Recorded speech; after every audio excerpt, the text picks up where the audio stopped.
Ya, Anda kembali di One on One, pemirsa masih dengan Mas Hasan Nasbi. Mas Hasan, kita lanjutkan. Kalau tadi terakhir kita berbincang mengenai sedikit disinggung agenda Pak Prabowo di APEC dan juga G20 ya. Ini agenda spesial yang akan mungkin dihadiri atau mungkin difokuskan oleh beliau. Ini apa saja?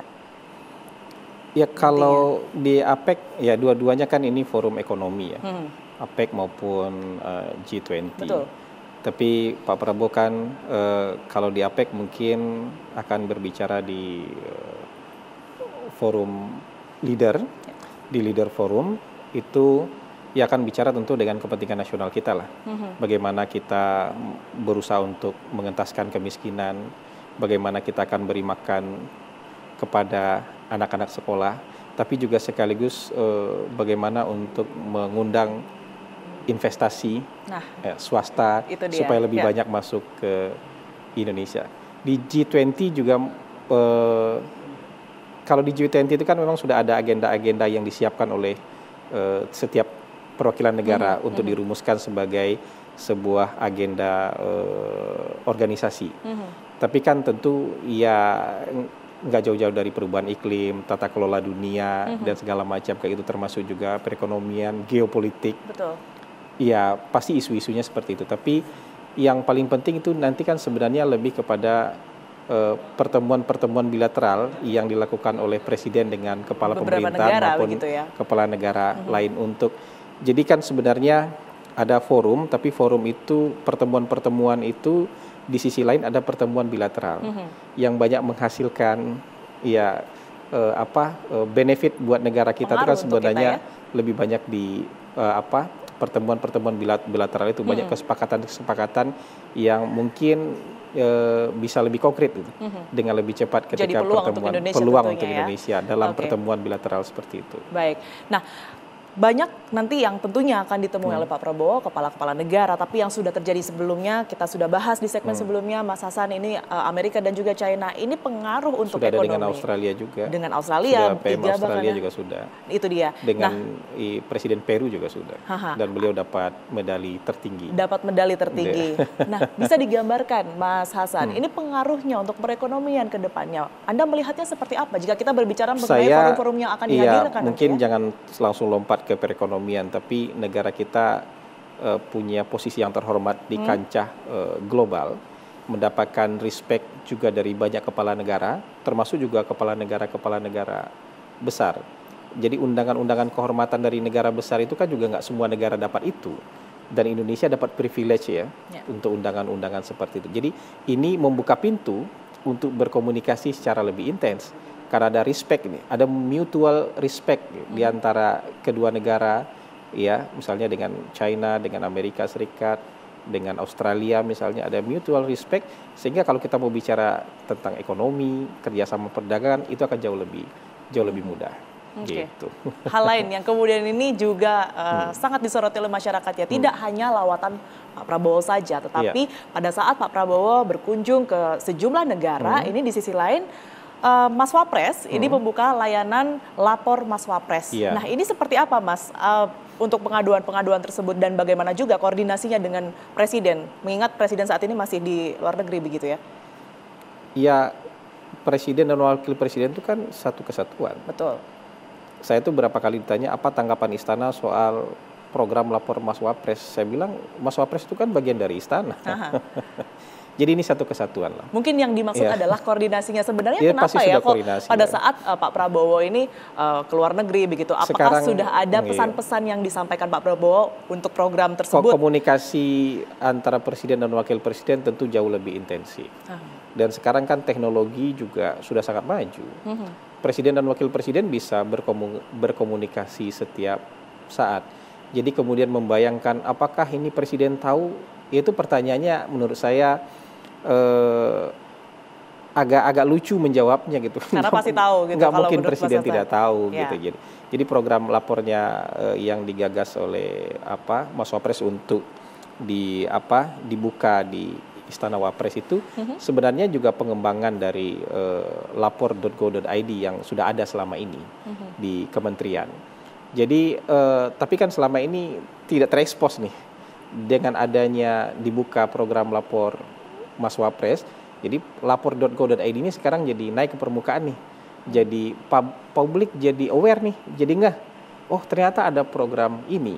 Dan selama 4 tahun terakhir sebenarnya program ini program yang sangat baik, karena sejauh ini ada sekitar 88.000 laporan yang masuk ke lapor.go.id, itu 87.000 terselesaikan. Kan selama ini difilter tuh di Kementerian Pan-RB misalnya.